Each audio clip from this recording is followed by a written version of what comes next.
Are you ready? Jamie Markley, David Van Camp, and Scott Robbins. We just become best friends. Yep. Making sense of it all. Now I get it. And having some fun. Lighten up, Francis. This is the Markley Van Camp. First of all, warning to our black friends, don't go to Florida. Not safe. Yeah, that's what we've heard, yeah. So, yeah, Ron DeSantis had his formal announcement that he was running for president. It was on Twitter Spaces. There were some glitches. It started about, 20 minutes late, something like that. Mm-hmm. Because at least according to the people involved, the servers were overloaded with the number of people trying to get in. Well, if you look at how many followers Elon Musk has, there was only 300,000 in the space at that time. It doesn't make sense, is what I heard on Legacy Media today. But I heard the word. It was a disaster. Disaster. Yeah, disastrous rollout. What? I don't know. I was tuning into it, and, I mean, was it as smooth as Ron DeSantis would have wanted it to go? No, but also he doesn't own Twitter. I know. So it's not his company. It's not his platform. He just picked that one, and again, I think if he had it to do over again, probably you would have done something different. But again, who remembers this in a week? Right, exactly. It's Let one of those alone when it things. comes time to vote. Yeah, I think Randy Weingarten was out there like, this man cannot be trusted to make decisions. Okay. So dumb. Yeah. Do you remember the Democrats with the primary last time with the app? Oh, yeah. And we're like, what a disaster this is. Yeah, they couldn't get the votes tabulated right. No. Because they were using a mobile app that didn't work. Correct. Or how about Joe Biden's fancy app for illegal immigrants that was crashing because so many people were using it? I mean, come on. I know. Really, technology glitches happen, all right? Yes. Anyway, yeah, I thought some of what Ron DeSantis had to say was refreshing, was good to hear him counterpunch to some of the leftist conspiracy theories, like what the NAACP spread earlier this week. The travel advisory for black people going to Florida. Don't go to Florida! It is still one of the most laughable things I can remember. Okay, go roll it. Claiming that Florida is unsafe is a total farce. I mean, are you kidding me? You look at cities around this country, they are awash in crime. In Florida, our crime rate is at a 50-year low. You look at the top 25 cities for crime in America, Florida does not have a single one amongst the top 25. And if you look at cities like Baltimore and Chicago, you got kids more likely to get shot than to receive a first-class education. Yet I don't see the NAACP batting an eye about all the outrage and the carnage that's happening in those areas. So this is a political stunt. These left-wing groups have been doing it for many, many years. And at the end of the day, what they're doing is colluding with legacy media to try to manufacture a narrative. Well, if you can't teach critical race theory in schools, that's violence. Right. You need to be frightened. That's what we hear from the left. You need to be more welcoming, Ridiculous. like public schools in Chicago, where kids get shot. Right, of course. Where, by the way, there are more people in the city of Chicago in different neighborhoods saying, "Hey, we can't deal with this immigrant crisis." Oh, I know. They're whining like crazy now. Holy smokes! Yep. What a disaster that whole thing is. There's a whole piece too in the Wall Street Journal. The new mayor, what a disaster. But to DeSantis' point there. But back to this rollout, Biden mocked it. Yeah, President Biden. Well, somebody on Biden's team mocked it. They responded to the glitches by posting a donation link on Twitter with the caption, "This link works." And I just kept thinking, they should probably be careful about mocking glitchy technology, considering Joe Biden has a glitchy brain. This is literally Biden trying to speak just a few days ago. Yeah. And there's a lot of other, for example, the idea that we're, in terms of taxes, that they refuse to, for example, Again, this is in Japan in front of world leaders. Yeah. And you're trying to figure out what in the is he talking about. I was able to balance the budget and pass everything from the global warming bill. Anyway, I was able to cut by $1.7 billion in the first 2 years the deficit that we were accumulating. What? And because I was able to say to it that the 55 corporations in America that made $400 billion, or $40 billion, $400 billion. Oh, God. Which is it? That they pay zero in tax. Zero. Calling that glitchy is a gift. right? Yeah, yeah. But at least he wasn't involved in a conversation that went a little haywire on Twitter. I mean, really? Are Democrats really going to say that that's like this big disqualifying thing for Ron DeSantis, that a platform that he doesn't have anything to do with was glitchy and held up a conversation for 20 minutes? I think it says a lot how worried they are about DeSantis. Yeah. I can't remember who it was that made this point, but I think it's really true.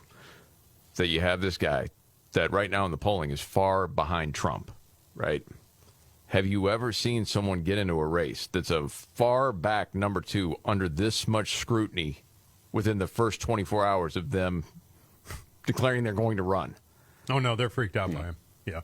No one pays that much attention to someone else that just puts their hat in the ring. Yeah.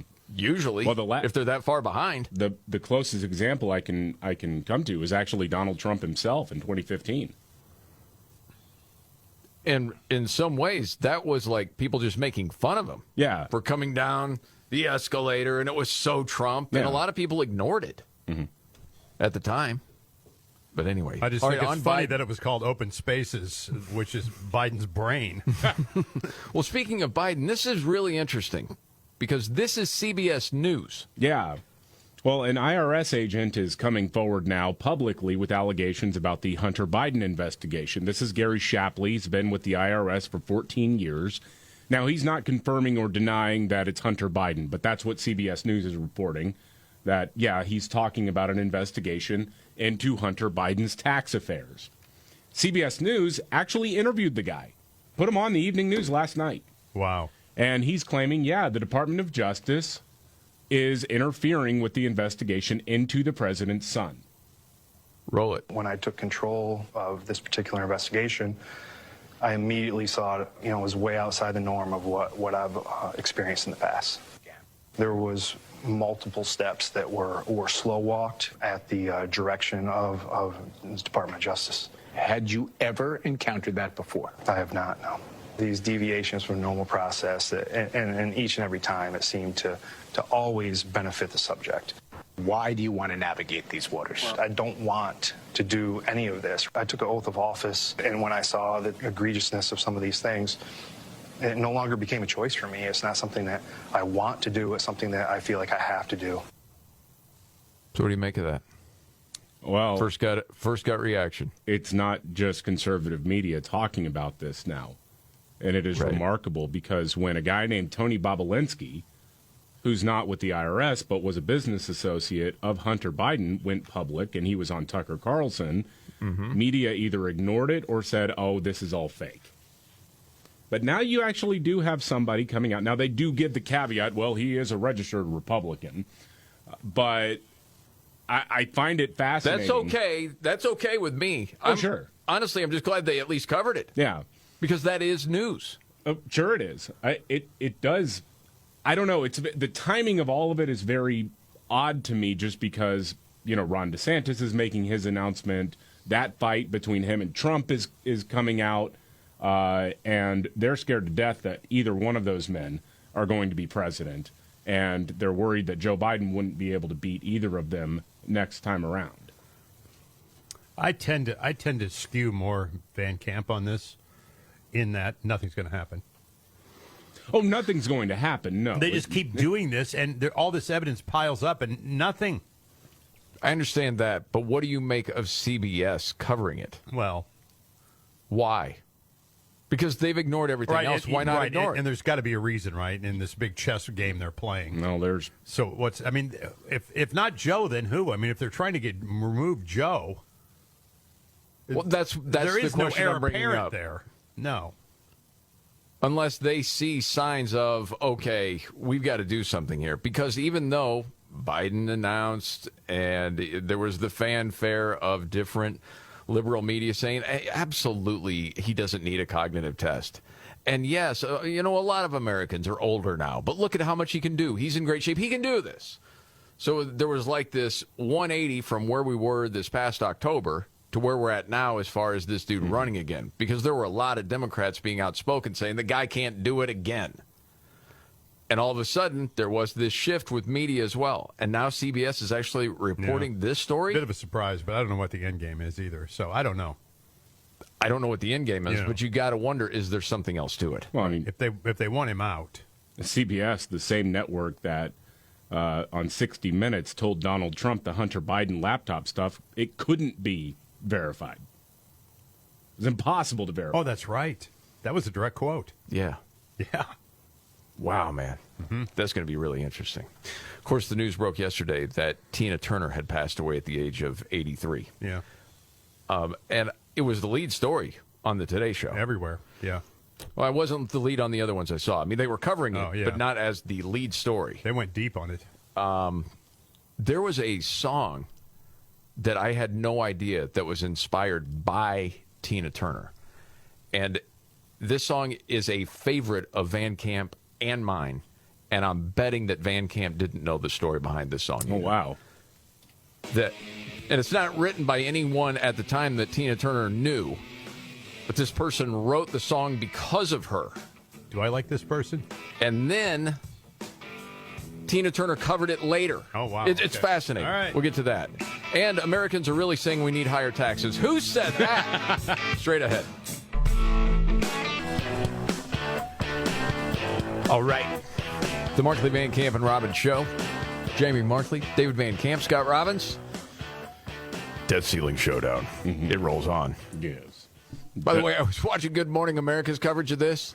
They show the picture of Biden, and it's just him kind of looking ahead. The picture of Kevin McCarthy, the House Republican leader, his eyes are shifted over to the side to make him look as menacing as possible. Oh, it was of like course. comical. Yeah. Yeah. It was like the Avengers villain, Kevin McCarthy. Yeah, so Democrats are refusing to cut spending in exchange for raising the debt limit. And it's interesting because the new CNN poll, CNN of all places, new poll shows that 60% of Americans say lawmakers should cut spending. Even Democrats are split on cutting spending. Yeah. Democrats I saw that poll couldn't get a majority in favor of just raising the debt limit because it's like, look, yeah, at some point you got to cut spending before you up your credit limit, okay? Yes. But according to leftist Representative Pramila Jayapal, what that poll really meant is that people want to raise taxes. Well, she's so smart, I can't wait to hear her explain it. I'm so glad you raised that poll because I think it's really important to look at what that poll says. If you just say to people, should we cut spending, they will probably say yes. However, if you say, would you rather cut spending and reduce the deficit by cutting the tax breaks to the wealthiest corporations and wealthiest individuals, or would you like to cut your own health care, education, care for veterans, etc., I guarantee you that you would have even higher numbers that say, let's make sure that we're making the wealthy pay their fair share. That's not and what that's the other thing we've been saying to the Republicans. The poll says. Whoa. Is that Poppy from Poppy CNN Harlow, pushing on CNN. back? Yeah. Whoa. This is the exact question that was asked of voters. What should Congress do on the debt ceiling? Raise only if spending cut? 60%. Raise no matter what? 24%. Not raise, let U.S. default, 15%. These are what they are saying to this critical question. Go ahead. No, I understand. But, Poppy, you can't take tax cuts out of spending. Tax cuts for the wealthiest are spending. No. Just it's automatic, man. It's always the go-to. Mm-hmm. Oh, and especially if you were to lay out to the American people what money is getting spent on, the Democrats would not like that. No. Well, what was it? There was I know in terms of the federal budget, this is not even a drop in the bucket, but there was like a $2,500 grant to transgender hairdressers in Nepal. Yes. Like you're very telling specific. I mean, are you telling me that if most Americans knew that, they'd be like, yeah, I want tax dollars going to that? Of course they wouldn't. There's so much knuckleheaded spending everywhere. And especially, why don't you ask the American people, hey, do you want your money and to put in the budget to pay for other people's student loans? They would say, no, I'm not paying for their student loans. I didn't take out the loan. They took out the loan. I don't want to pay for that. They want to take food away from hungry people. You know that. We've heard that one, too. Okay, I mentioned the passing of Tina Turner. It was a big story. She's 83, incredible career. I had mentioned that I had just found this out. I didn't know. A song that was out in the 70s. I love this song. And then found out, years ago now that David loves this song. Scott, I don't think it's a huge one for you. It's not exactly in your format, I guess, I would say. But I'll put it to you this way. David, did you know this song was inspired from Willie? And I'm like, wow, that's fascinating. And I can't wait to tell my dad that story because he loved that song. That's where I even knew that song I like existed. that song, yeah. I remember you ripping it one time, but hey, if you want to join in the fun now, that's fine. You're welcome to the party. Well, come on. That's fake news. I don't remember that at all. Okay. And then to find out, did you know Tina Turner covered it? No. I did not know that, no. Do you want to hear it? Of course I do. Oh, my goodness, is it good? Okay, roll. In music radio for a while, and you did the story behind the song? Yeah.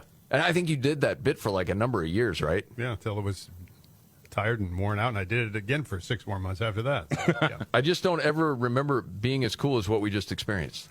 I don't think it was, because you delivered it. And well, no, it was just because this was actually a great story. For me to ever behind the approach song. your level of coolness would be just No, it's not me. impossible. It's just this story is what I'm saying. And I thought it gave me a chance to have a little fun with you. You think the person who actually wrote that about Tina Turner just got pissed off when he or she found out about Waylon Jennings writing a song ripping off his line? I wonder. Or was that a common phrase? I have no idea. Let's analyze Amanda tomorrow. Not a surprise. Trump is going after DeSantis hard. We'll get to that and much more coming up. The Markley, Van Camp and Robbins Show. Jenny Markley, David Van Camp, Scott Robbins. So Ron DeSantis announces a lot of criticism, how he did it. See what happens over the next week. See what the polling is going to say, a week from now, 2 weeks from now. Yeah. I would imagine you always get the bump. Most people do. See how it goes. But a lot of people are mocking his Twitter announcement because there were some glitches. Yeah.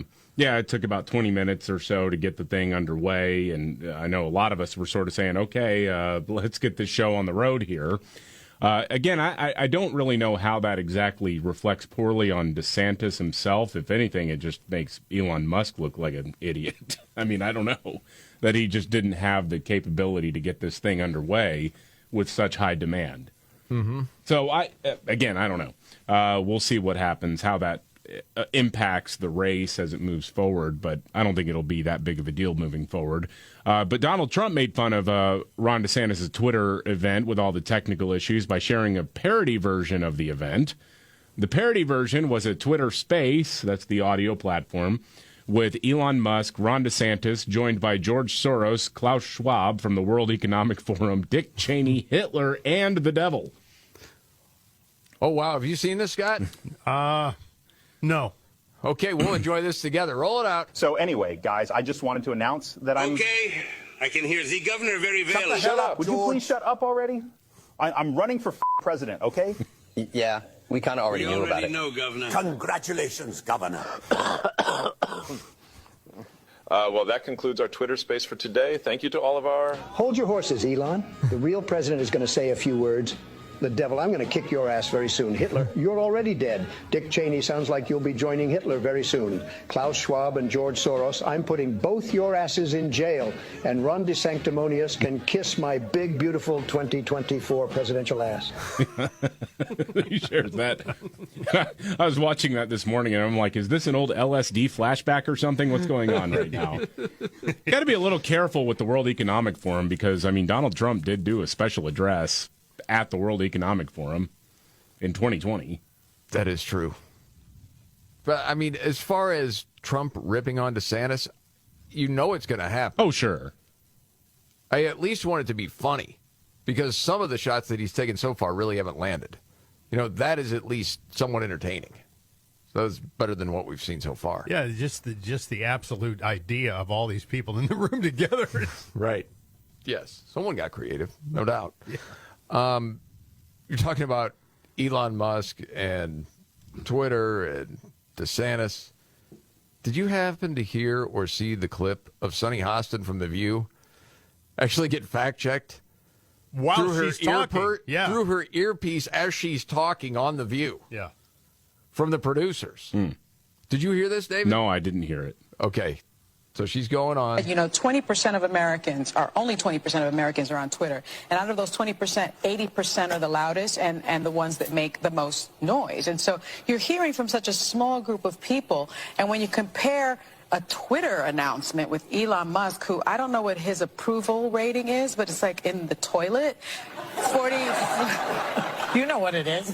I'm sorry. I was just told he's more favorable than Biden and Trump, which scares me. But all of a sudden, she's got her hand up to her ear. What's that? Yeah. Uh-oh. But so it's 47%. But when you compare that, right? When you compare that to Joe Biden's video that when he announced, which was "I'm here to save the soul of a nation," I think so many people felt that and related to it, and we. Oh gosh. Yeah, because you go off of your feelings, and you have no idea how wrong they are. What a hack she is. So many people that live in my vacuum felt that way. That's what you meant. Yeah. Golly. The View's had a week. I mean, it's always laughably... It is. It's terrible. But, I mean, it's been something else this week. I mean, wrong, racist. Oh, gosh. It goes on and on and on. But I don't know. Does anyone really take that as fact when they watch it? I suppose they do. Oh, sure they do. Some people do, yeah. That's why it's under the ABC News banner. It is under the ABC News banner. And the SEALs that are in the audience clapping and...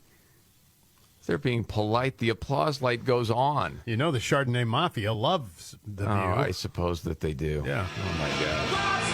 The Chardonnay Mafia. That's great. All right, it's that time of the show. Going around the room, not the biggest story of the day, but it caught your attention. Today, David, what's your story? It's a crazy story out of Western Michigan. So a guy, he's at home a while back, and a pro-life activist, 84-year-old woman, shows up at his door and knocks on the door, wants to hand out literature from her organization. The man's wife is the one who answers the door. They get into an argument over abortion. He comes out. He's got a gun. Gun goes off. 84-year-old woman shot in the shoulder. He pleaded no contest to charges this week and was sentenced to community service. He shot a woman. Community service? He shot a woman during a political argument, and he's got community service and has to pay $347.19 in restitution. Where are we? I don't know. That's crazy, isn't it? That is crazy. And, of course, we already know this. Flip the script. Okay, 84-year-old pro-choice woman gets shot. No kidding. We're having a national conversation about toxic masculinity and MAGA Republican terrorists. He says it was an accident. The gun just discharged or whatever. But at the end of the day, you brandished a firearm against an 84-year-old woman, dude? Really? Wow, man. Community service. Okay, we got to have follow-up on that. The outrage around there has got to be massive. Okay, what's your story, Scott? This is interesting because we've learned this past week that Florida is dangerous for people of color, brown and black people. Stay away. It appears that no one's listening. The pandemic spurred nearly 1 million people to move to Florida from 2020 to 2022. Right now, the state's economy and the rocking housing market is red hot. Population grew by 2% last year alone, faster than any other state, and 5 times the national rate of growth. This is according to the Census Bureau, by the way. Much of that growth, economists said, has been propelled by the influx of white-collar professionals who decided, hey, if I can work from anywhere, why the hell do I want to work in New Jersey? I'm going to the beach. And that's what they did. Now, there are beaches in California and New Jersey, but people decided, you know what? This nutty overreach of government in my state is ridiculous, and I'm getting the hell out. I want to go to a freer state. Well, those are just those crazy MAGA people. Yeah, white supremacists. Apparently, there's a lot of them that have moved at 1 million, as a matter of fact. And the other people that should be scared keep traveling there for vacation. I don't understand it. No, it's pretty wild, man. For my story today, I would have had no idea that this happened. It's not one of those stories you see every day, but apparently there's a feud between two of Texas's top Republicans. And it is sort of broken down into these accusations back and forth. And so the way I understand the story goes like this. You got a moderate Republican and then a conservative Republican. Okay? So you have the Attorney General, Ken Paxton. He's an outspoken conservative. And then the House Speaker, Dade Phelan, who apparently is friendly with the legislature's moderates and Democrats. This public feud is going on to where Paxton, the conservative, taking aim at Phelan, calling on the speaker to resign after he appeared to be in a state of apparent intoxication during a House session on May 19th. Yeah, Has anyone heard any part of this? No, I have not heard this. Okay. Drunk guy at the podium, huh? Well, you can tell me if he's drunk or not. Here is part of that session, and this is Phelan. Mr. Campbell, send the amendment is acceptable to the author. Is there objection to the opposite amendment?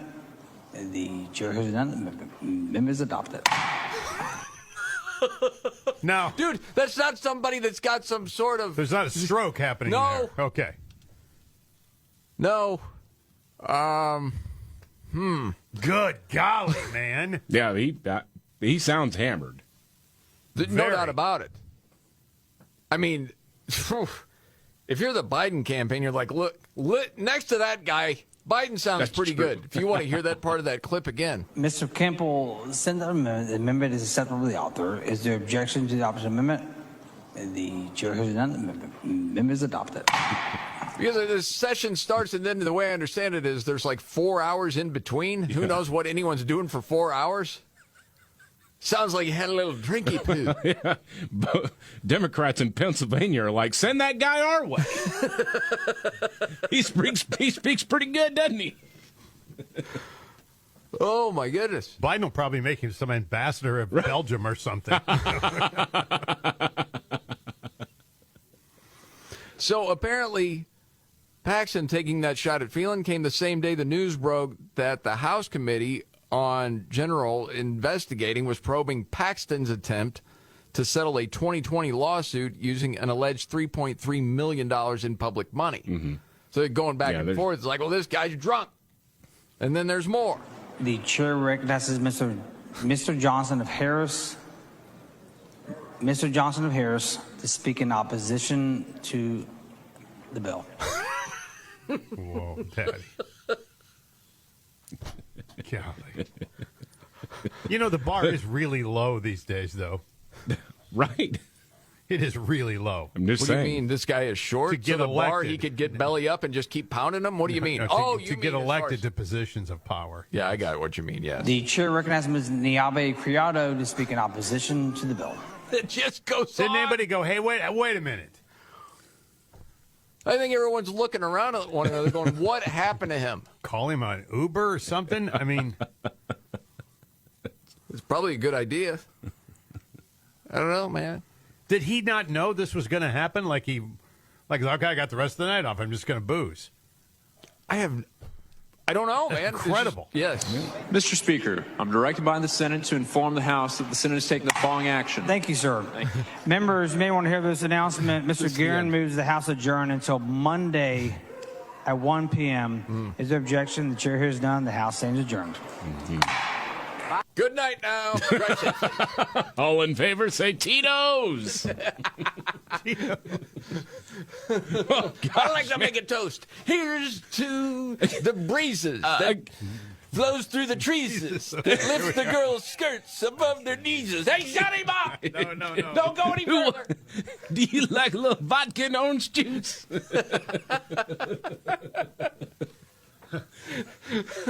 Sipping on gin and juice. Laid back.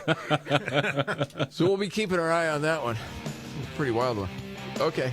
Meanwhile, in Louisiana, a Republican voted down a bill banning sex change procedures for children. Why would he do that? He wasn't on the take, was he? We'll get to that coming up. The Van Camp and Robbins Show. Jamie Markley, David Van Camp, Scott Robbins. Okay. This is sickening what happened in Louisiana. Yeah, Louisiana House had passed a bill that would ban sex change procedures for minors. And it headed over to the state Senate, yeah, where it went to a committee meeting and it died because of a Republican lawmaker by the name of Fred Mills. State Senator Fred Mills voted to kill a proposed ban on sex change procedures, including puberty blockers and all of it. He killed it. And his justification was because he had not heard convincing evidence that it was happening enough in the state of Louisiana to warrant a law being passed against it. So no worry that it may happen in the future. Right. Well, it's really not happening that much, as far as I can tell. Yeah. I call BS. Mm-hmm. Well, I think also, a lot of people did. Yeah. Well, the guy used to run a pharmacy and happens to have a lot of pharmaceutical companies on his donor list. Now, he's term limited, so he's not going to be seeking re-election to the current position.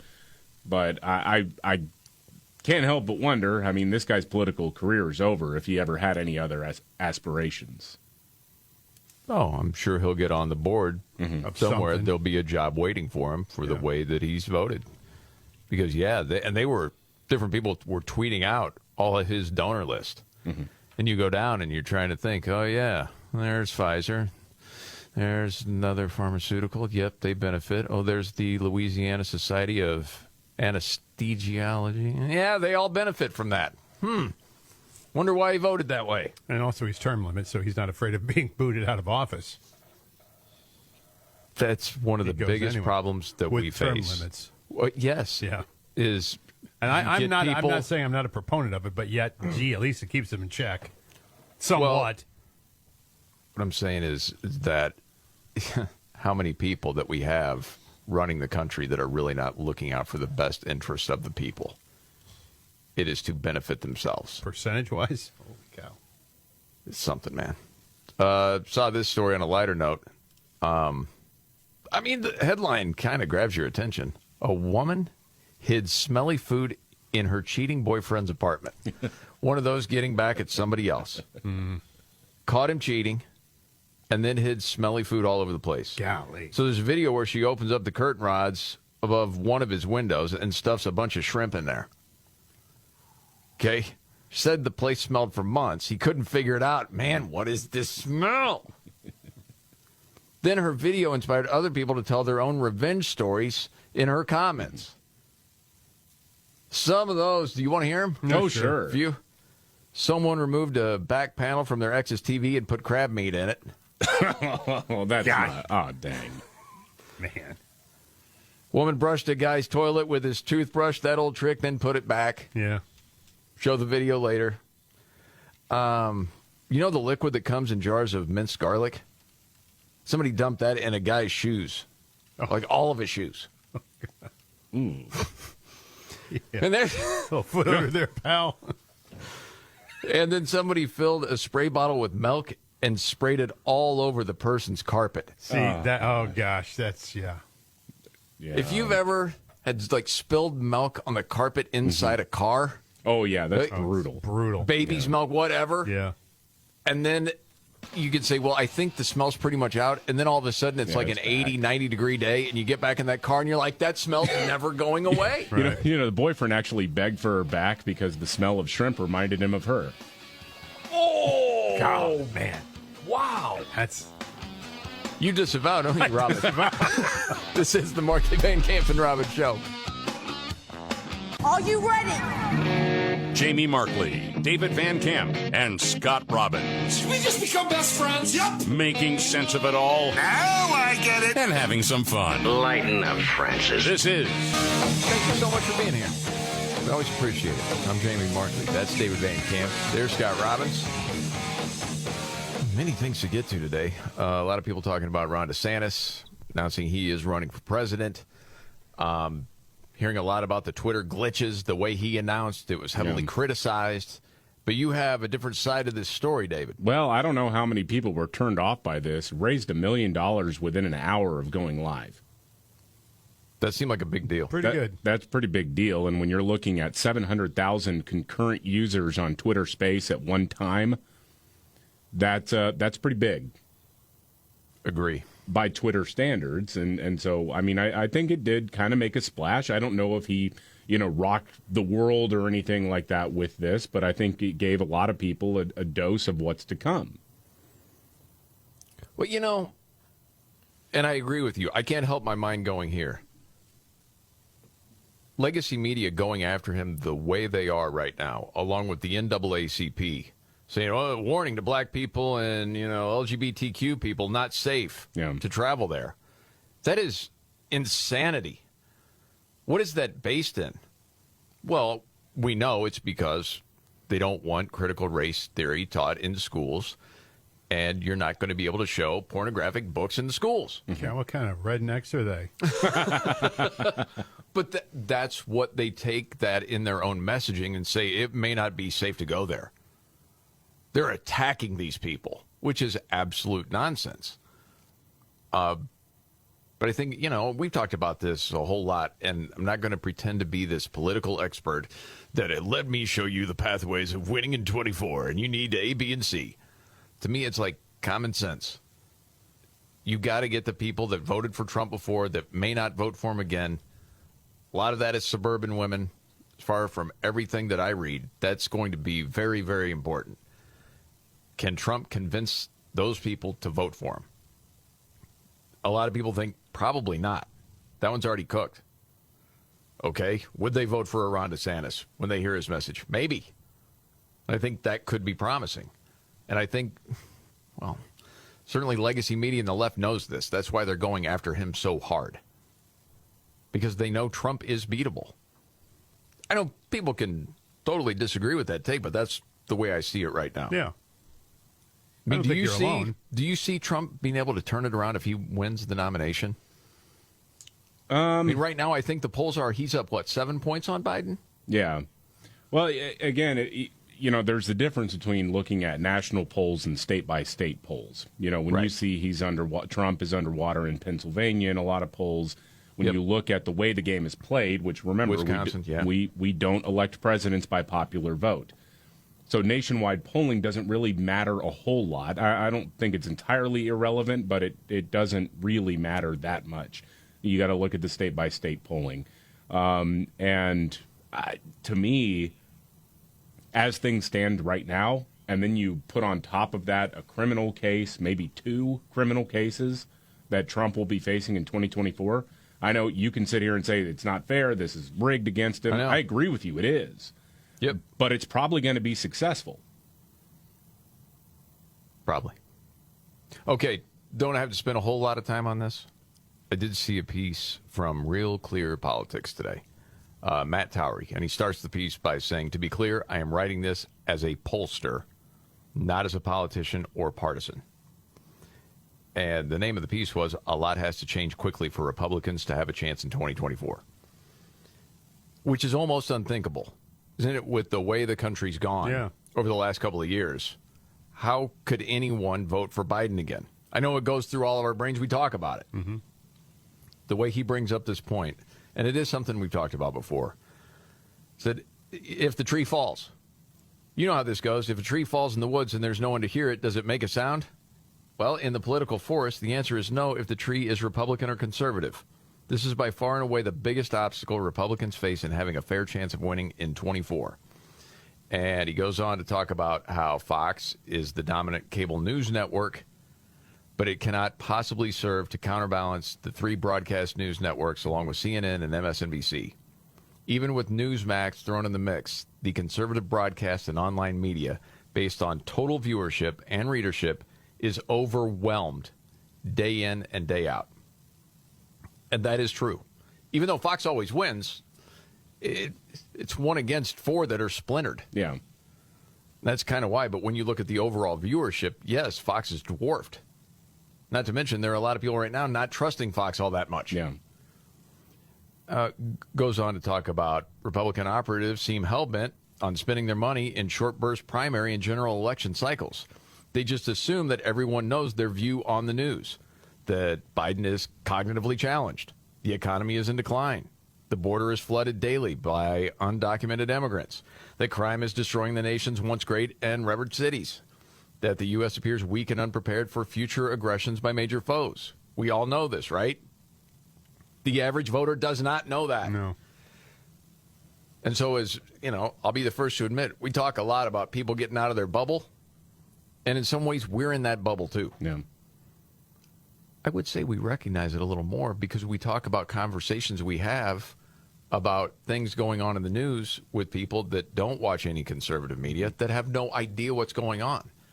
And what's worse, they think they do know what's going on. Anyway, polls asking voters about issues provide conservatives with the appearance that their issues are important to voters as well as the Democrats, but most issue-oriented polling questionnaires assume that their respondents are aware and have an opinion on the matter, and respondents rarely want to confess that they haven't got a clue. Oh, no one wants to admit that, no. And that's a pollster saying that. Right. So it gives you this illusion.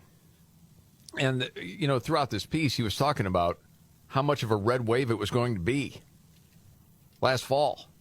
And it didn't turn out. Even the polling leading right up to it, it looked that way. But you're fooled by it. And, you know, I would say it's worth a read. It's a fairly long piece. But, yeah, the Republicans got to get smarter about messaging and getting it out to the masses. Because it's not working right now. People don't know it's as bad as it is, I guess, in some ways. It's the best way to say it. Okay, moving on. Oh, we got the debt ceiling. Alexandria Ocasio-Cortez says what? That Republicans need to negotiate with us? Yeah, the debt limit debate continues in D.C. Democrats refusing to cut spending in exchange for raising the debt limit. Republicans in the House have already passed a spending plan, but Democrats in the House still think Republican leadership needs to negotiate with them. Here's Alexandria Ocasio-Cortez talking about House Speaker Kevin McCarthy. Okay. He has responsibility to concede. So if he wants any Democratic support... Why does he? Yeah. And why don't you? That's what someone jump in and say, why? He has to come to the table, and we have seen him over and over again say that he will not negotiate. He's been saying he would since February. Yeah, I don't know when he said he wasn't going to. That they are engaged in hostage-taking, not negotiation. Extortion, not conversation. About it. And that is not something we can establish. It is not something we can reinforce in this country. Yeah. Everything about her is hyperbole to spook you. Well, yeah, of course, especially. That's what she does. She is a master at this. I mean, the people who are talking about, venerating the so-called Tennessee Three, right, for interrupting House proceedings in the State House in Tennessee, and saying it's good that they had this walkout and all this kind of stuff, are now talking about hostage taking. Really, Yeah. The same people who are willing to face down a default because they don't want to defund some of their green weenie projects. Really, you're wanting to talk about hostage taking? And Kevin McCarthy can just quote Pulp Fiction. I don't remember asking you a thing. AOC has mastered this, though. Oh, yeah. Yeah. I mean, taking advantage of where we're at right now. Yeah. You know, an uneducated population that gets most of their news from social media. I mean, she doesn't have to be smart. She can say all these things. This was an all-out attempted coup. And people just take her word for it, man. Well, taking food off the tables of people that are hungry. Things like that. Because of the working requirement. Yes. As a woman or any menstruating person all in that this sort country. of nonsense. Yeah. It's infuriating in some ways. It is. The language has been hijacked. You know, over and over again. But she gets the credit for it. And they keep voting her in, and she's going to be in for a long, long time. Mm-hmm. Saw this story. Holy smokes, man. In Florida, this 23-year-old guy, Jordan Rivera. Yeah. Did you hear about this? Lost his arm to a gator the other day. Dang. Outside a bar, Port Charlotte. That's like 90 miles south of Tampa. So there's a pond out back. That's where it happened. He said he remembered falling down and woke up in the hospital. He's a little frustrated because people thought that he went out to feed the gator. That's not what he was out there for. Well, kind of. He was not out there to feed him food or his arm, Scott. Okay? But you talk about somebody taking it in stride. You know? They interviewed him from the hospital. I didn't lose my life, lost an arm. It's not the end of the world. They got my elbow, so I don't have an elbow, but I can still move my arm around and whatnot. I just saw a little lake, just trying to go over there and just, take a little pee and whatnot. That was it. He was just going to take a little whiz. Yeah, the bathroom was packed in the bar. He had to go pee, and then he fell into the pond and, lost his arm.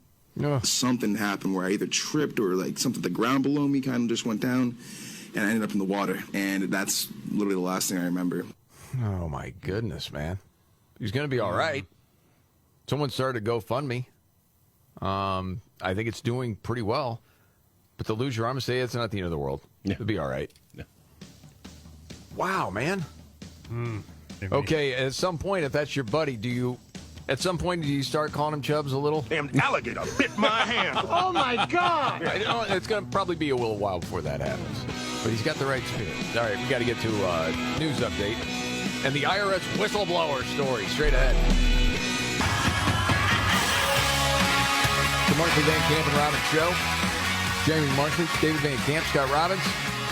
The IRS whistleblower is suddenly a story. Yeah, it's amazing. And actually, the guy was featured on CBS News.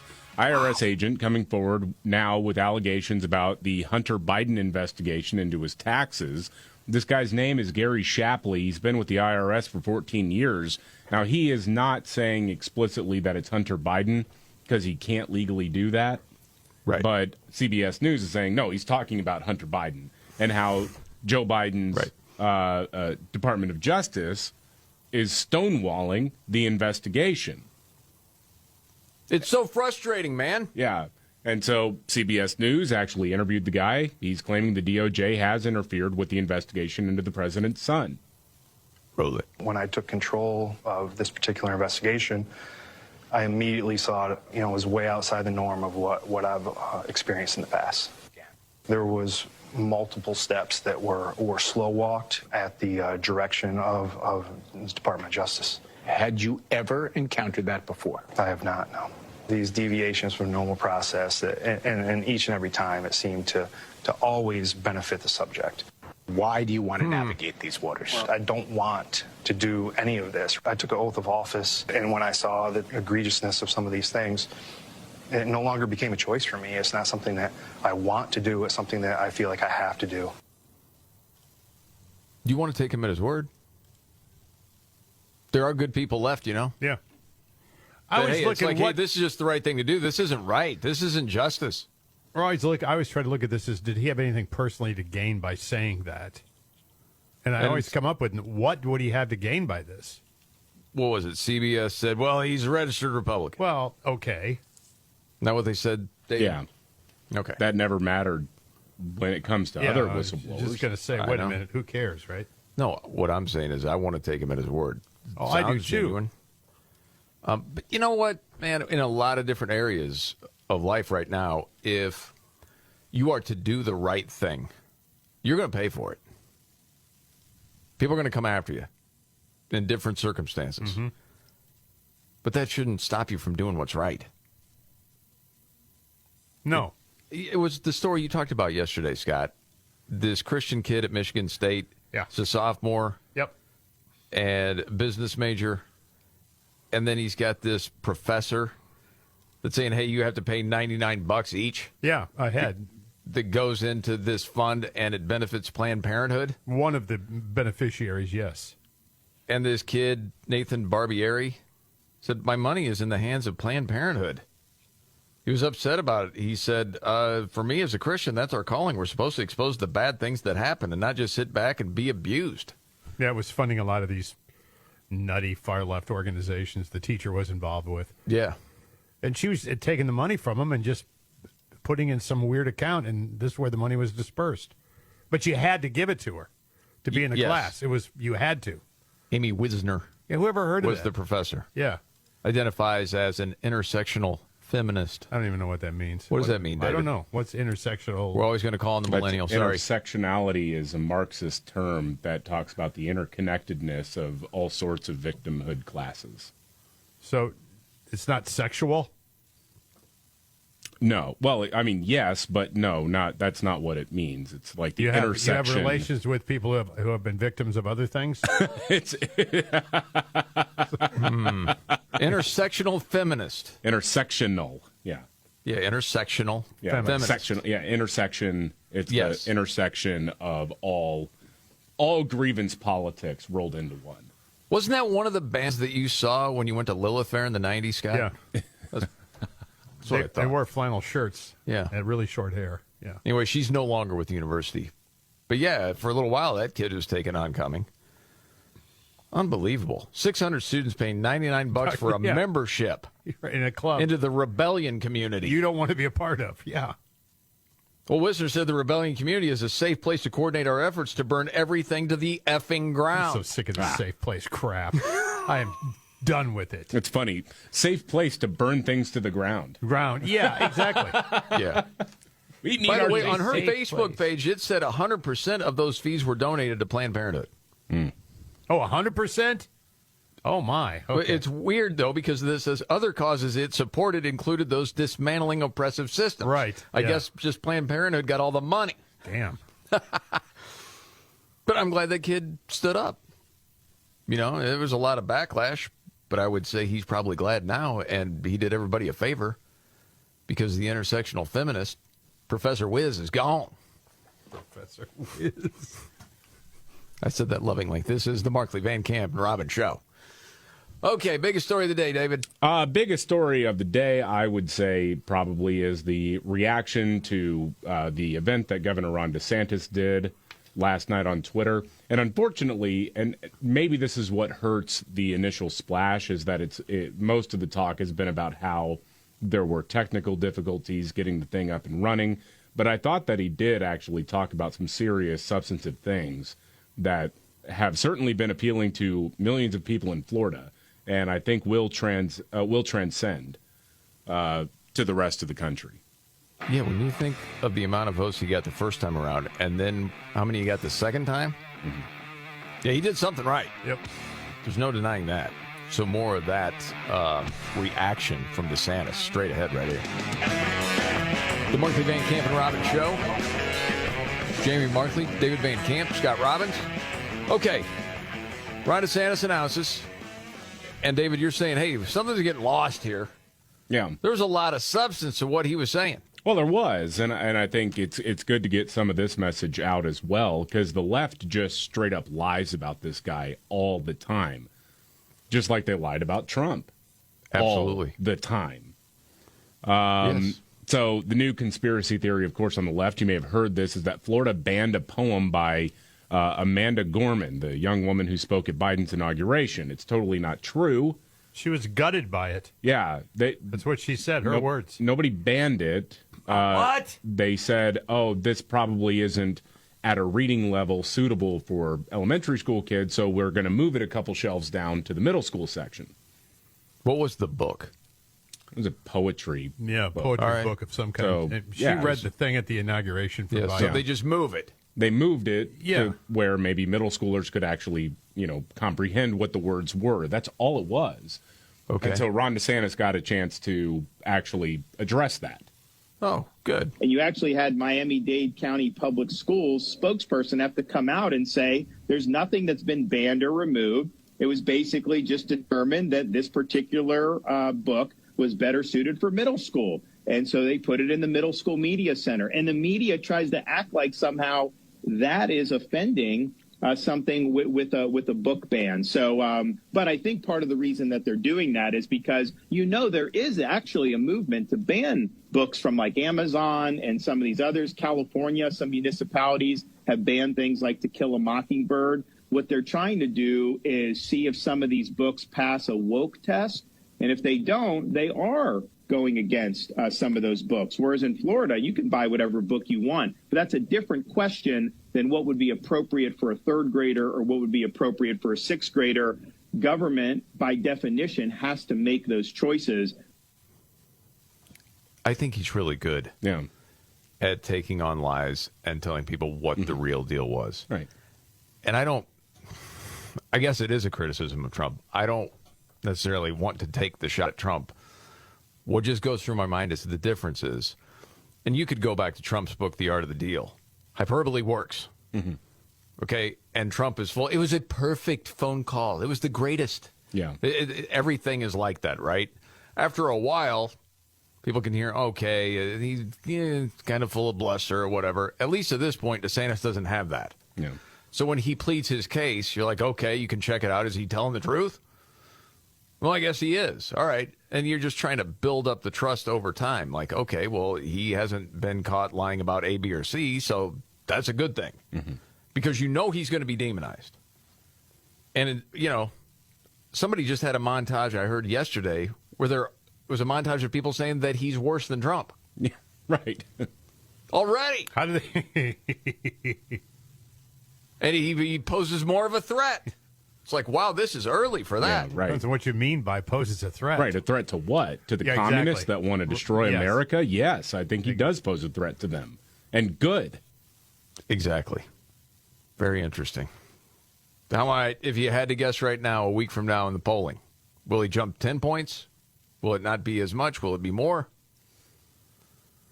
I think it'll, yeah, I think if you look at the nationwide polling, as he gets out and does events and really makes his case, probably in the next couple of weeks, he'll narrow the gap between him and Trump. I think it is very interesting that even though he is down a lot to Trump, just in nationwide polling, it's interesting that he registers so high relative to other people who are running, including a former vice president. Well, I guess Mike Pence isn't formally running either, but right now. But, yeah, I mean, when you look at, like, Tim Scott, Nikki Haley, they're way down. And the fact that even before he declared, Ron DeSantis was registering in double digits is pretty remarkable. And it's all, I mean, a lot of how he did with COVID. Yeah. Honestly, because he put a target on Florida's back and his back. By the way, he bucked Fauci and everybody else. He bucked Trump. He did. Yeah. But then he was demonized very early on, and that made some people pay attention. Mm-hmm. Do you see what they're doing in Florida? They're killing people. Oh, yeah. And then it turns out, well, that's not true. They recovered a whole lot quicker. And it's sort of hard to argue with all the people that are moving there, especially from places like New York. Wasn't that where the Death Santis thing came from? Yeah. Yeah. Yes, that is where it came from. I happen to see this. And David, you're a millennial. This isn't Gen Z, but still, this would be 10 years younger than you. Have you seen the trends over time with just, what would you call it? These milestones of life, I guess? Mm-hmm. Pew Research, like 25-year-olds compared to 1980 and now, or 21-year-olds. And I was thinking of you, Scott, because 1980 is right around the time you were getting out of high school. Yeah. Okay. So if you go back then and you look at the age of 21 in 1980, how many people had full-time work? 64%. Yeah, I did. 2021, it's 39%. Financial independence. Yep, had that too. You did. You were above the norm then. It was 42% in 1980. It's 25% now. Wow. Then having your own place, independent of parents. 1980, it was 62%. That would be me. Today is 51%. Now, would you be guessing that's a lot of people in college? Yeah. Away from home? I would think so. Well, the thing is, man, I wanted to get out because I wanted to drink, smoke, stay up late. I couldn't do that living at home. My old man wouldn't have allowed me to do that. There's no way. Now you can, you can live in the basement, smoke and drink and do whatever. Well, a lot of people just go to college. Yeah, or they... So they can do those things or get their independence. Right, or they get their independence through their parents. Sometimes, yes, depending. Well, he's just, he's finding his way. Smoking bongs. And He says there's some traction on his self-produced EP. Right, exactly, right, yeah. But then you get to this. Marriage in 1980, 21 years old. What percentage was married? If you had to guess. At 21? At 21. Ooh, 33. It's 32% compared to 6% today. Yeah. Oh. Yes. And then having kids, it was 18%, 6% today. All right. Then you go down to, all right, how about 25-year-olds? And especially when you get to, well, living in your own place. 84% in 1980. By the time you were 25, you were out. Yeah, oh yeah. 68% now. But marriage, 63% in 1980. By the age of 25, were married. Now it's 22%. And then kids in the house. In 1980 was 39%, now it's 17%. You know, part of the marriage thing, and I'm just speaking from personal experience here and just knowing some people, obviously, around my same age, I wonder how much the explosion in divorce rates in the 80s and in the 90s contributed to people waiting to get married. I think that's a part of it. There's a lot of things at play. Yeah. I've heard different people talk about this. I mean, birth control is certainly one. Would you say a looser moral quality with some? Well, I would also say that a lot of it had to do with the I don't need a man phase. Yeah. I can independently do it by myself. I mean, that could be. Yeah. But it's also, there's this trend going on where there are some people saying, no, I want to get married and start having kids in my 20s for a lot of different reasons. Mm-hmm. You know, I don't want to wait too long, because you've seen sometimes, especially with women, if you wait too long, then you lose the window of opportunity. It gets tougher and tougher. And just the fact of you have more energy and stamina, say in your late 20s, than you do once you're into your early 40s. Right. You know, I was a little bit older starting to have kids, you know, and you're like, oh, man, I'm trying to keep up. I'm getting tired, man. I mean, there are a lot of other, you know, advantages to that. Mm-hmm. Some people would say you can have a closer bond with your kids because there's not such a huge generation gap if you start having kids in your 20s. Could you wait a little bit older? Yeah, I suppose. Yeah. Yeah, I think there's, you know, something to that. I think that there's a really fine line there, though, between being too old. You know, I mean, physically. Why you say that, Geezer? Well, I mean, no, I'm just saying. I had a friend of mine who used to tell me that he resented his dad to this day because his dad was like 60 when he was born. I've heard that. And everybody thought it was his grandpa, and he couldn't do anything with him, and you know, all these things. One of our close friends is in that boat. I don't even know if you know that. I don't think I do. Yeah, he was too old to get out and do anything. Right. Kind of resented him. Yeah.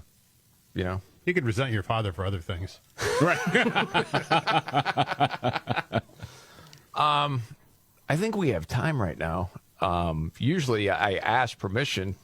I don't know if I should or not. I will, out of courtesy. Anybody up for a game today? Sure. Yeah. Of course. Okay, you are? I love taking a beating every day. Yeah. You don't look at it that way. We're going to work on the mental toughness. Okay. This is an opportunity, Scott, for you to turn things around and get a win today. Top 5 Mott the Hoople songs? No. Oh, God, damn. No, something completely different.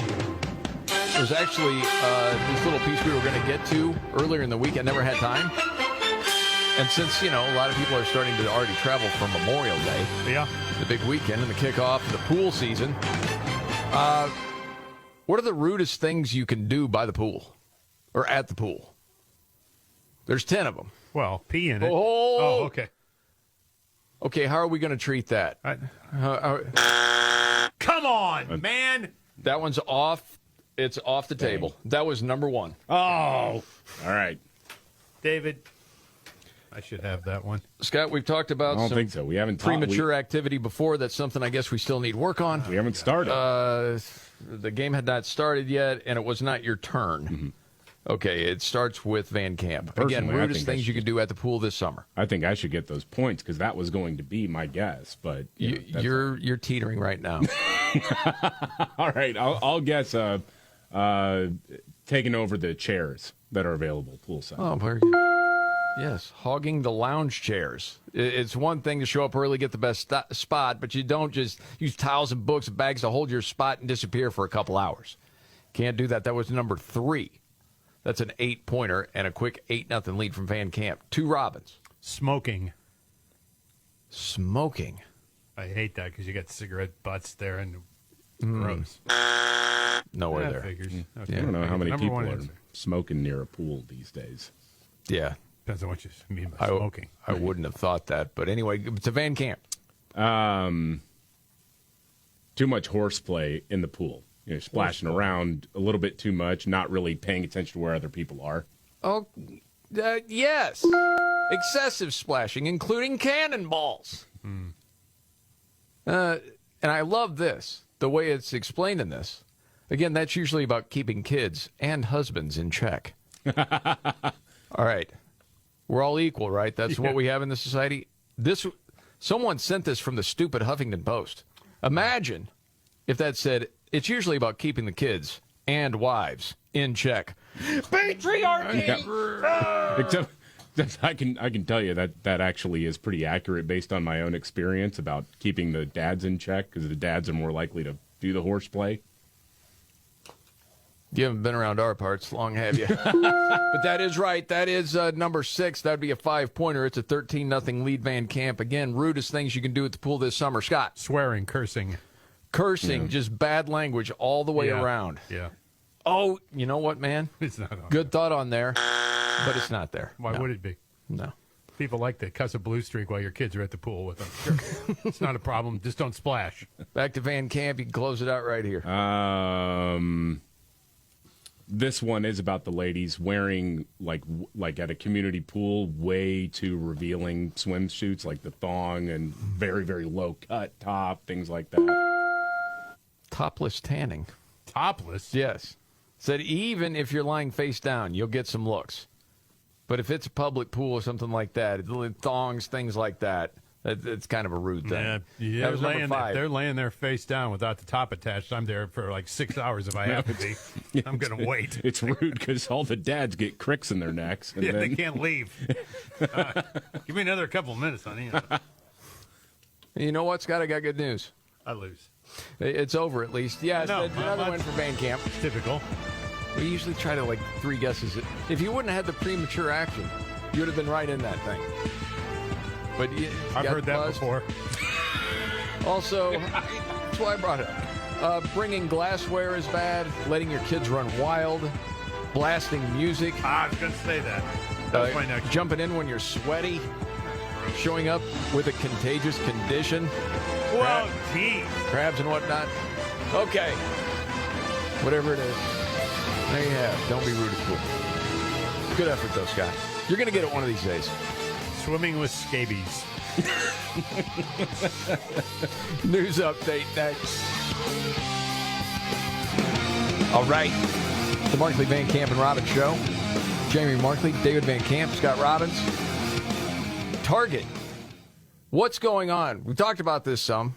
Yeah, well, they had the big Pride Month display out there. They had, onesies for babies with all the Pride paraphernalia and whatnot on there. And it was prominently displayed at the front end of stores. And there are some people who did not take kindly to that. They didn't like it. They said, hey, look, live and let live, but my gosh, why are you shoving this down my throat all the time? Yes, enough of this already. And so then Target in some select locations allowed local stores, if this was their choice, to move the displays to a less conspicuous portion of the store. Yes. And then you had Gavin Newsom, California governor. Yeah.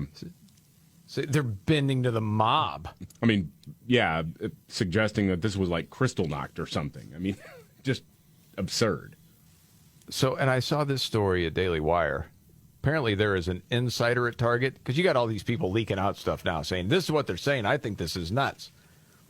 We were given 36 hours to take all the Pride stuff, the entire section, and move it into a section that's a third the size. From the front of the store to the back of the store, you can't have anything on mannequins, no large signage.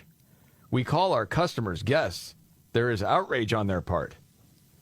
And this year, it's exponentially more than any other year, all this stuff. I think given the current situation with Bud Light, the company is terrified of a Bud Light situation. Yeah. Then why would you do it to begin with? Because you've got 20-something-year-old young liberal women running the show. And there you go. This is the Markley, Van Camp, and Robbins Show. Are you ready?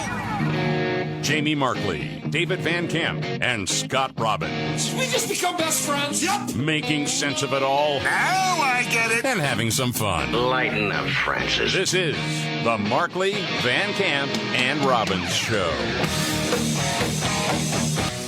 Okay, so Ron DeSantis announced he's running, he's in. There are glitches all over the place with his Twitter announcement.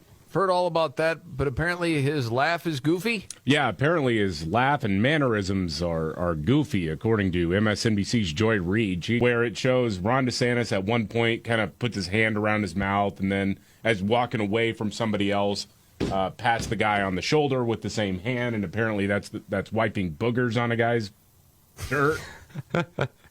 That's interesting. And then, he laughs awkwardly sometimes. Okay, roll it. Not only does this dude eat pudding with his hands, he literally wiped his nose and wiped snot on somebody's shirt. We have VO of it. It's like, don't shake his hand because you're either going to get pudding and spit on it or you're going to get snot on it. Don't touch his hands. And that weird laugh. What is going on with this man? What's wrong with her? Hey, she's mentally ill. You talk about throwing rocks in glass houses. Here's Kamala Harris. I love electric school buses. Hey, raise your hand if you went to school on a school bus, right? I mean, dude. She writes like... He doesn't care.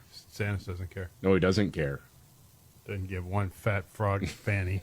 Do you have the AI DeSantis talking about pudding, David? Let me see if I have it.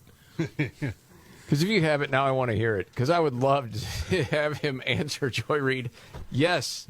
So what? Pudding with my fingers. I'm like real America. Take it. Snot on your jacket. Well, you know what, dude? I found it. I have Okay. it.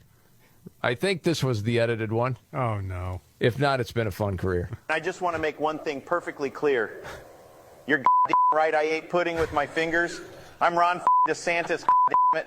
If I want to eat pudding with my fingers, I do it. I don't give a shit. Who's going to stop me? You? See, this is where AI is fantastic. Yeah. Yes, it is. You want to hear more of that? Of course you do. Of course I do. Okay. The whole thing, if you haven't heard it before, is very funny. Okay, go on. Roll it out. Get the out of my face. I'll eat whatever I want with any utensils I feel like. Pizza with a fork. Bring it on. Cheerios out of an empty coffee can with a back scratcher. Zero given. Your mother, raw. Been there, done that. Every time, dude. Every time. Your mother, raw. Been there, done that. Every single time. The back scratcher, mother, all that is hilarious. Zero given. Your mother, raw. Been there, done that. Your rules don't apply to me. Your scorn fills me with joy. I am a superstar. Step to me and I'll drop you like I'm dropping this mic. Do not ever with me again. Oh, that should have been the first commercial right there. Yes. Oh, my goodness. So it'll be on, especially over the weekend with Trump taking shots at DeSantis. Yeah. I don't know how DeSantis is going to return fire. We'll wait and see. But it's not that odd for two people of the same party to go after one another. We're seeing it right now in Texas. Mm-hmm. I mentioned this a little earlier. There's a rift between its moderate and conservative wings. Okay? And what we have here is Attorney General Ken Paxton, an outspoken conservative, and House Speaker Dade Phelan, who is more of a moderate and is friendly with Democrats. And so this feud's been going this week. And apparently Paxton took aim at Phelan, calling on the speaker to resign. He said, hey, the guy was in a state of apparent debilitating intoxication during a House session on May 19th. Like, okay, debilitating intoxication. Well, that's saying you're dead stinking drunk. No, I know exactly what that means. Yes. Okay, and then you're like, oh, where's the receipts? Well, let's go back to May 19th. Let's hear from this House session. So there's a clip that's going on, and then all of a sudden, you see in the video 4 hours later, and I'm assuming that's after a break. Yeah. Wow. And then this is Dade Phelan. Mr. Campbell sent an amendment. The amendment is acceptable to the author. Is there objection to the opposite amendment? The chair has none. The amendment is adopted. Whoa. Dude, that's wrong. Yeah. Or you need to go to the hospital immediately because there's a medical emergency, and we haven't heard anything about that. No, nothing. The one part, too, where the voice, it just kind of goes down, and then it comes back up. You know what I mean? Send the amendment. The amendment is acceptable to the author. Is there objection to the opposite amendment? That's slobbering drunk, man. That's just embarrassing.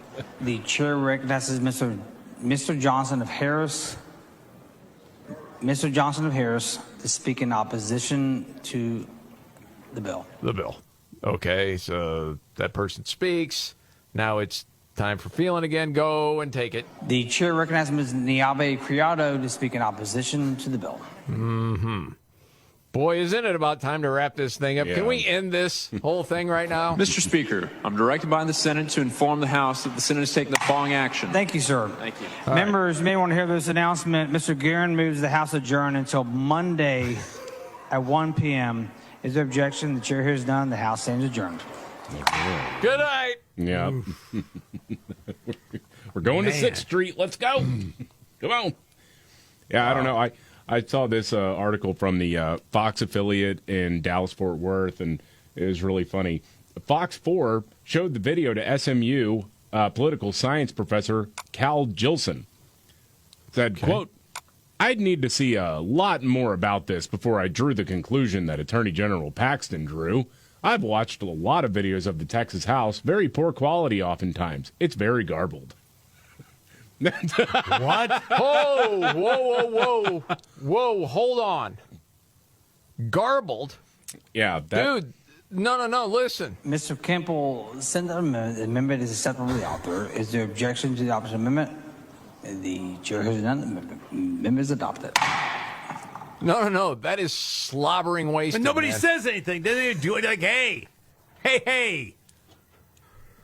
I mean, no one else is on mic. The intervention should be in the hallway right away. His family should all be there. The chauffeur-driven car outside waiting to take him. The chair recognizes Mr. Johnson of Harris.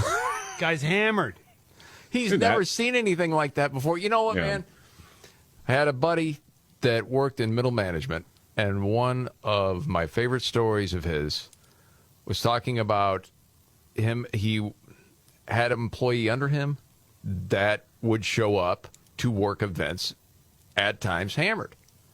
And the HR department said, you're going to have to talk to him about it. Mm-hmm. And when you do, you can't mention alcohol or excessive drinking, anything like that. You're going to have to use the phrasing something like, is there any sort of medical condition that you have that would make you slur your words?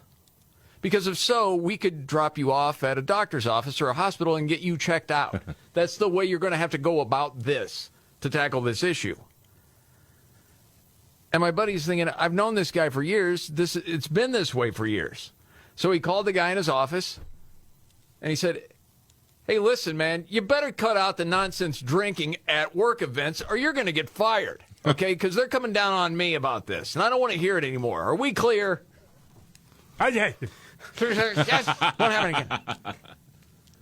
again. Really, you're going to do you have some sort of condition that would make you slur your words? If you actually, well, yeah, of course. You know how it is when I get hammered. That would have been the response. It's the brown bag flu is what it is. I had to take a guy off the air one time because he was singing over songs. He had 3 or 4 songs playing at the same time and hammered. And he had the mic on? Yes. He was singing? I had a radio on in my house. It was like, holy cow. So I drove it to the radio station and said, hey, man, you can't do this anymore. And the engineer's standing there, freaked out. And so he said, I don't want to. And I said, well, you're going to. Come on, let's go. Oh, so my God. I took him to a hotel, dropped him off, fired him. That was the end of that. But Top 40 guys, got to watch out. It's hard to get fired in this business, too. Send the amendment is acceptable to the author. Yes, it is. Golly. It's crazy. Another story out there, college enrollment, guess what? Keeps sliding. Really? Shocking. They said, okay, they had the COVID thing, and then the experience wasn't the same, and all these universities can't do, your normal sort of stuff, and everybody's got to be masked, and so a lot of, people that were going to be going into college decided, I'm going to wait until I can get the full college experience, but these numbers are going to come back. No, they're not. No. Well, you also think, what have Democrats been talking about? Forgiving student loan debt. Yep. And what the message that's been received, and I think it's a positive thing. It's not the way that Democrats intended it to be, but I think it is positive. They're letting everybody know college is a scam for a lot of people who go. It is. I'm not saying if you're going to be a doctor or whatever, but, right. You following your passion in a 4-year university that's going to put you tens of thousands of dollars into debt is not worth it. It's a scam. Absolutely. It all depends on what you want to do. My goodness. And, yeah, I think a lot of people have learned that lesson and not wanting to go into debt. And, I mean, the percentage is down, and it's all across. And there are a lot more people going to, like, a community college instead of the four-year in a university. Now I'm drunk like the dude in Texas. The 4-year university where you got to get your gen eds out of the way. Yeah. Why would you do it there if you can do it somewhere else and save a bunch of money? Yeah. And, just from my son's friends, how many of them are talking in the same way, where I don't think you would have heard those conversations 10 years ago. No, you wouldn't have. I agree. Because you were looked at, like, really? Going to go to the community college? Right. Huh. Be like, yeah, you want to go spend a ton of money and go in debt? Be my guest. Yep. I think I will take the different route on that one. One of our listeners, Sarah, checks in with us and said, that guy's not slurring, he's speaking in cursive. That's exactly what it sounds like. Thank you, Sarah. That is a great take. Yes. All right. Much more to get to. Including, we got to get to this quote from DeSantis talking about the CDC unconstitutionally censoring speech. Very interesting. Much more coming up. All right. The Markley, Van Camp, and Robbins Show. Jamie Markley, David Van Camp, Scott Robbins. News update, David Van Camp. I'll say this, man. Trump going after DeSantis for how DeSantis handled Florida, or I'm sorry, for how DeSantis handled COVID is a huge mistake. And he did it again, putting a video after Ron DeSantis announced that he was running for president after the event that he did on Twitter last night. And Donald Trump put out this video saying, DeSantis didn't really do all that great. How about the fact that he had the third most deaths of any state having to do with the China virus or COVID? Even Cuomo did better. He was number 4. He shut down everything, including the beaches. Other Republican governors didn't do that. They kept it open. It was their choice. I gave them all their choice. The Democrats blew it big. A lot of Republican governors did a fantastic job. And look at Disney and what a mess it is. No.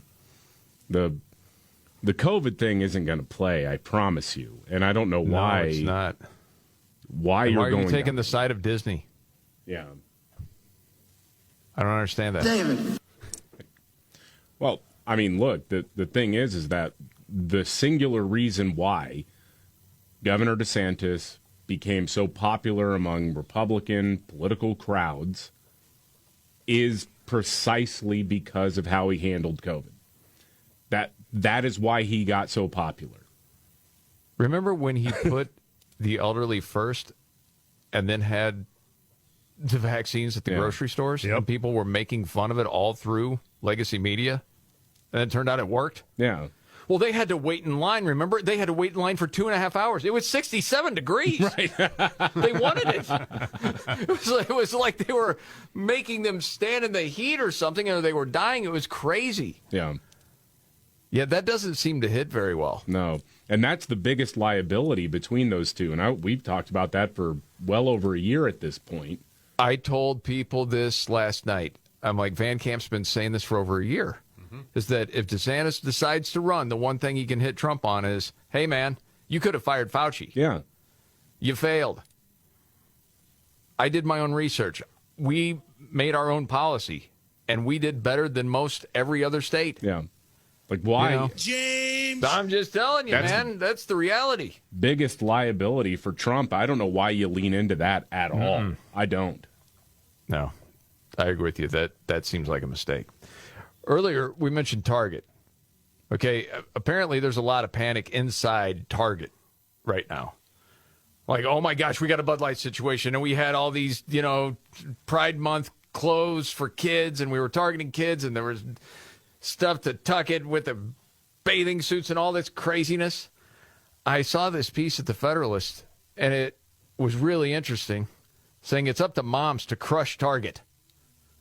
She writes, I'm not happy or proud of this fact, but it's simply a law of nature that once females get pregnant or rear children, they will be drawn to those giant red cement balls like a moth to a flame. So asking a mom to boycott Target is like asking a squirrel to boycott all pecan trees or a heroin addict to boycott all street corners, a seemingly unsurmountable task that goes against our nature. She said, you got to do this, because if not, it's not going to stop. And then I saw, this was on Twitter, it was a video of a mom. I had to edit part of this. I think I got it all right. Saying she had heard, I'm paraphrasing, heard about Target, was going to go into the store and check it out for herself, and then she comes across the first item. Okay, this is the child section. This is literally the kids section. I'm next to a literal onesie that says whatever the hell that means. We have glad you came out, and I'm so happy that you're queer in the kids section. Are you kidding me? Yeah, growing frustrated. I'm sorry, but pride and toddler don't belong in the same sentence. So I found an extra small swimsuit in the child section. Says light binding effect on it. And then the bottoms in the kids section, keep in mind, say tuck friendly construction. They're giving it to your kids. If that doesn't give you a reason to boycott Target, I don't know what does. But it's getting out of hand. They're targeting children, whether you like it or not. And it's time that people actually do something about it. Because if they don't, then guess what? That shit won't just be in Target, it'll be in every store ever. Woo. This is the Markley, Van Camp, and Robbins show. All right, biggest story of the day, David. A couple of things popping. I mean, you got the debt ceiling negotiations going on. You've got Joe Biden talking about it. Democrats whining about how Republicans, I don't know, won elections last fall and have control of the House. They're taking hostages, is what I heard, David. That's the new one. It's called, hey, look, you gotta negotiate with House Republicans. That's how it works now. Sorry. Yep. And then, of course, the ongoing reaction to Ron DeSantis declaring that he's running for president formally. And then, as far as the war with Ukraine and Russia, the Markley, Van Camp, and Robbins show. Jamie Markley, David Van Camp, Scott Robbins. News update, David Van Camp. We've been talking about the Target debacle. Yeah. That's been going on because some people really don't like the prominent pride stuff that's at the front of the stores and You're targeting the kids. Yeah, and you got kids pride stuff and nobody. There are a lot of people who have a problem with that. And there are a few videos of people going in and harassing the employees, and it's like, okay, one, don't do that. Don't do that. The hourly employee there had nothing to do with it. But then there's also a video making the rounds of a guy taking the pride banner off and like throwing it down on the ground and stomping on it. Yeah. Now, Senator Scott Wiener, he's in the California State Assembly. He's a legislator who also, by the way, championed a bill that decriminalized knowingly giving someone HIV. Seems to also be fairly, pro-pedophile. It's a very strange situation there. I would say that it's safe to say groomer-friendly. Very groomer-friendly, yes. Yes.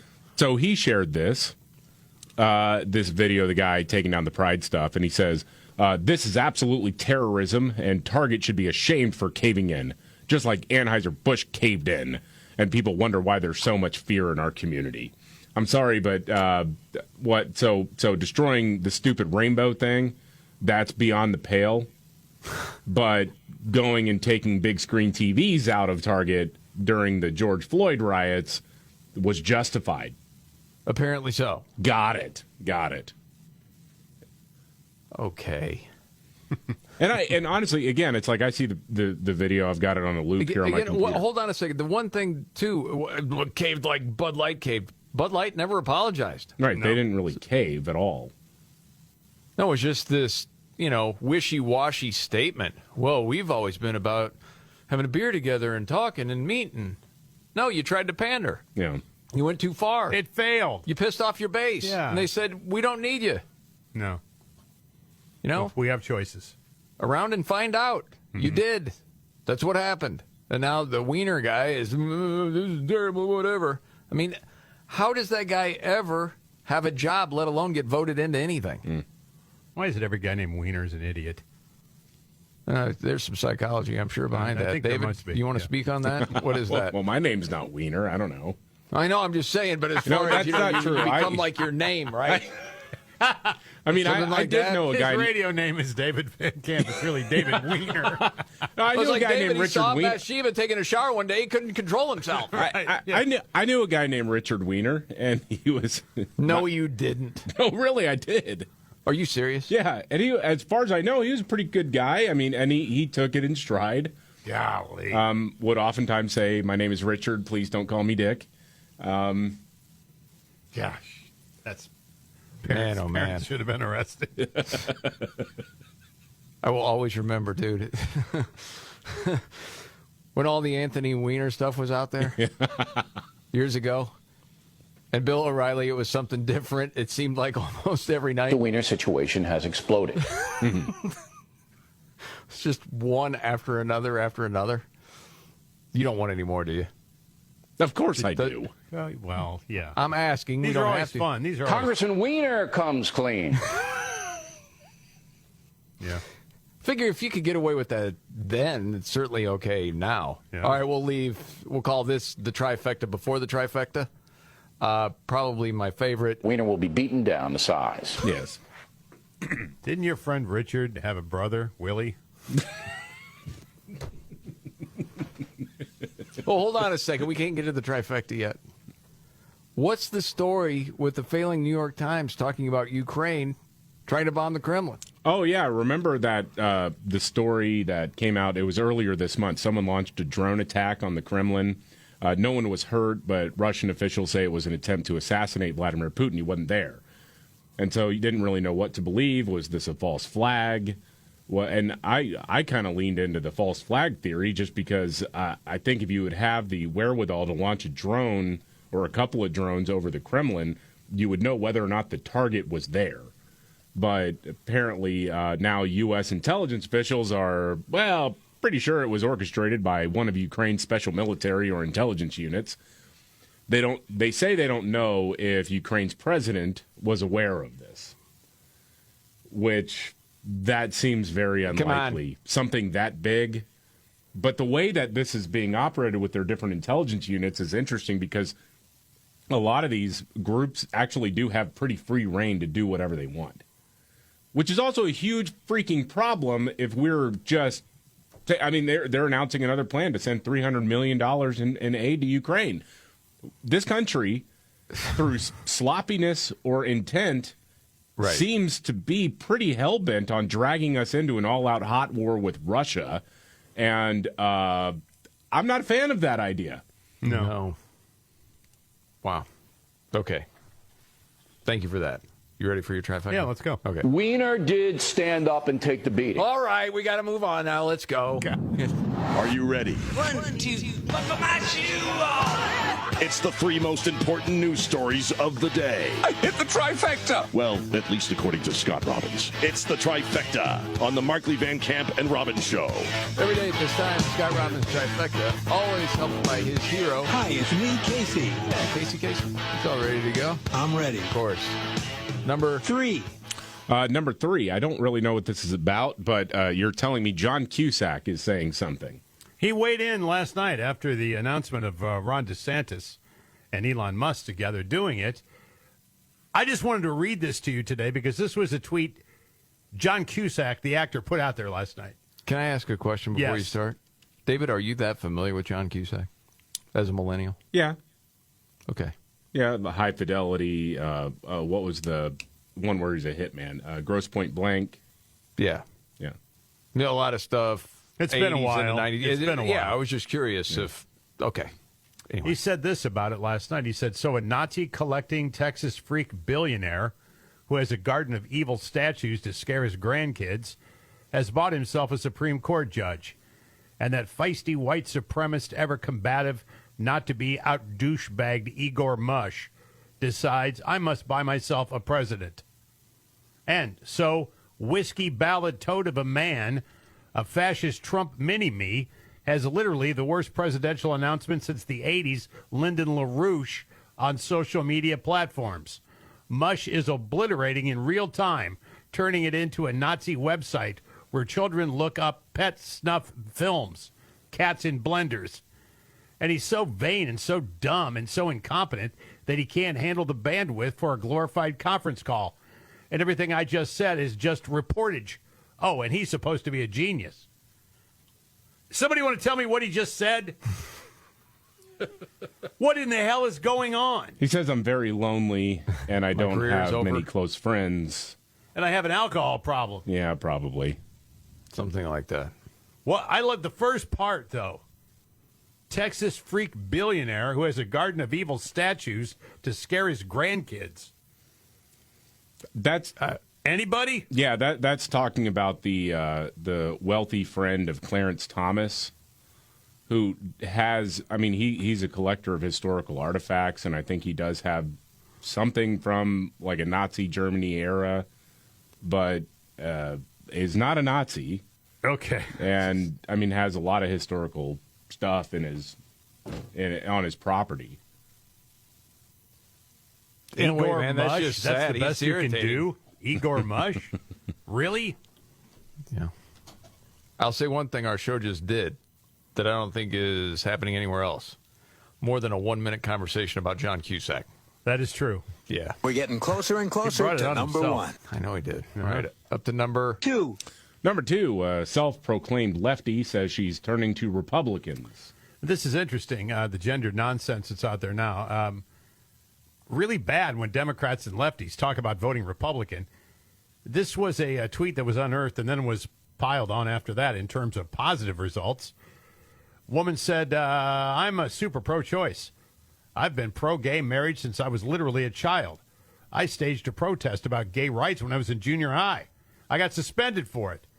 Now I'm considering voting Republican because of how badly gender ideology has affected my child. Whoa. I think I speak for a lot of people, she said, when I say this. And as it turns out, the responses she got, yeah, there are a lot of people who think the same way you do. Like it is the tipping point for some people. Like this is absolutely insane what we're doing to kids. And women, she said. Yeah, that's true. And one woman said, you're not alone. I'm gay. I dated a woman through my 20s and 30s. Fought hard for gay marriage because I thought that's the only way I'd ever get to be married. The Dems are lost. We need a women's party right now. Wow. Yeah. This could be a bigger issue going forward in the campaign, I think. It does seem like Then there a are lot more of things. There's going to be a lot of women cultural banding together. things here. Yes. Yeah. Now, on with the countdown. The Scott Robbins trifecta, top 3 of the day up to number 1.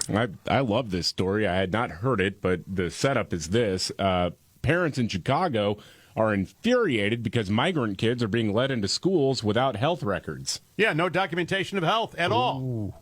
One of the mothers, Jennifer Preston, was on Fox and Friends to discuss the hypocrisy of requiring vaccination records from residents while migrant kids are allowed to enroll without any documents at all.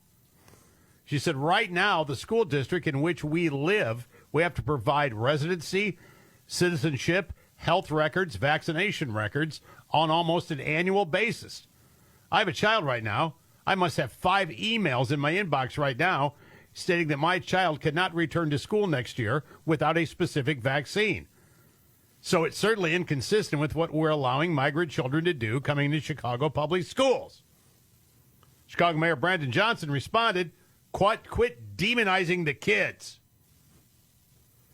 Now, according to Fox 32, 40 to 50 migrant children were expected to enroll at one elementary school in Little Village, and up to a dozen would go to a nearby high school for the final weeks of the school year and for the start of next year without any sort of vaccination status at all. This guy, don't demonize the kids. I don't know that they were demonizing the kids. They weren't demonizing the kids. They were simply saying, hey, man, what's the deal? If these diseases are in fact communicable, and if they are bad, then what the hell? I got 5 things in my inbox right now that say your kid has to have this, this, and this. You know that. I know that. David, you will know this. When your kids start school, there are like 4 vaccines they have to have. But the other part with the new Chicago mayor, after a bunch of teens took over the city, causing absolute mayhem, committing crimes, assaulting people. Well, hey, we've failed the kids. We haven't given them enough to do. Right. It's always funding. It's funding.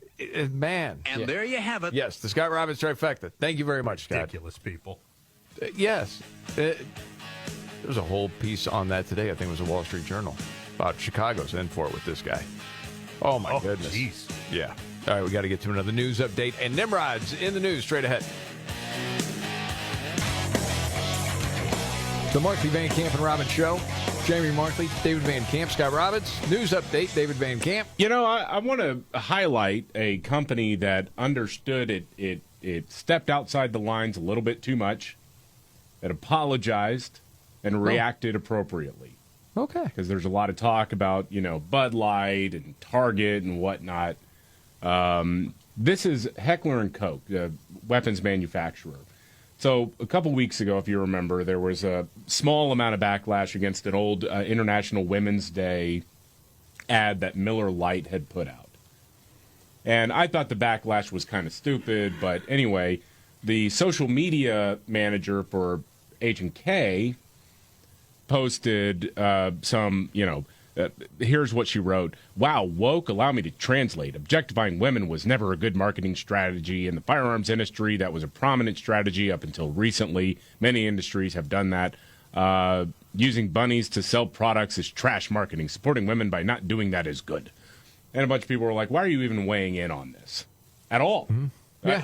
No one was asking for your opinion. People just wanted information about guns, basically. So H&K immediately fired that person and then posted a video or posted a picture of like a road sign that says, HK does not engage in identity politics. A policy was violated. Changes were made. And they captioned it, The Road Forward. And then yesterday they've hired a new social media manager. And the caption is, our new social media manager assessing the situation. And it's a video from Jurassic Park where the character Ian Malcolm walks up to a big old pile of poop and says, well, that's a great big pile of poop. Good on them for recognizing, hey, look, yeah, we inadvertently pissed off a big portion of our customer base, and we're going to get back to doing gun stuff. There you go. By the way, just so you know, White House says $1 billion to electric school buses. Oh, there you go. Oh, are you kidding me? No, as a matter of fact, I think Fox is talking to somebody from Michigan saying, hey, this bus fleet barely works that we got. Yeah, I know, and they're crazy expensive. $1 billion. But there's excitement out there. Among the many things, I'm excited about electric school buses. I love electric school buses. Isn't that what you wanted to hear, Scott? I love electric school buses. Yes. I just love them. Yeah, she loves them. People that don't talk like you. For so many reasons. So many. Maybe because I went to school on a school bus. Hey, raise your hand if you went to school on a school bus, right? Is she high all the time? Yeah. I think I would be actually feeling better about things if that were the case, but I'm afraid it's not true. Either way, it's time for... Golly. Jeez, it's so daft. I play that for you more than anybody else. I know. It's good. Nimrod. When the going gets tough, Damn it, this is too hard. the dumb get dumber. All right, Ian. It's Nimrod's in the News on the Markley, Van Camp, and Robbins Show. I love the poorly educated. All right. Nimrod's in the News. We go to Southern Illinois. A guy there named Timothy Baggett is facing charges. He stole a vehicle. You know what kind? No. Electric school bus. No, he didn't. No, it wasn't. I was It was gonna actually. say, come on. No, it wasn't. Construction vehicle. Backhoe. A backhoe? Yes, he drove it to the airport to catch a flight. There's security footage that shows it. Pulling into a parking spot, then hopping out, calmly walking into the airport. You know what he had on his back? This is not a joke. A 6-string. Had a guitar on his back. That's right. Steel Horsey Road. He drove it 10 miles to get there, baby. He'd already caught a flight to the West Coast by the time cops showed up. Cops tracked him down in Nevada. He's facing charges for theft in excess of $10,000. On a backhoe. And that's Nimrod's in the News.